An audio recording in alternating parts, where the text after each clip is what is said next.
بسم اللہ الرحمن الرحیم۔ السلام علیکم ورحمۃ اللہ وبرکاتہ۔ حدیث نبوی صلی اللہ علیہ وسلم ہے، ہم سے محمد نے بیان کیا، کہا ہم کو عبداللہ نے خبر دی، انہیں معمر نے، انہیں یحییٰ بن ابی کثیر نے، انہیں اکرمہ نے، انہیں ابو ہریرہ رضی اللہ تعالیٰ عنہ نے کہ نبی کریم صلی اللہ علیہ وسلم نے ایک آدمی کو دیکھا کہ وہ قربانی کا اونٹ لیے جا رہا ہے۔ آپ صلی اللہ علیہ وسلم نے فرمایا کہ اس پر سوار ہو جا۔ اس نے کہا کہ یہ تو قربانی کا ہے، تو آپ صلی اللہ علیہ وسلم نے پھر فرمایا کہ سوار ہو جا۔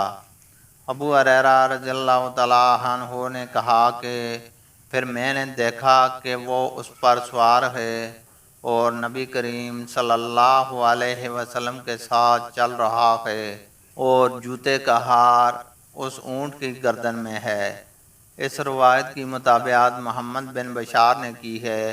ہم سے عثمان بن عمر نے بیان کیا، ہم کو علی بن مبارک نے خبر دی، انہیں یحییٰ نے، انہیں اکرمہ نے اور انہیں ابو ہریرہ رضی اللہ تعالیٰ عنہ نے نبی کریم صلی اللہ علیہ وسلم سے مثل سابق حدیث کے۔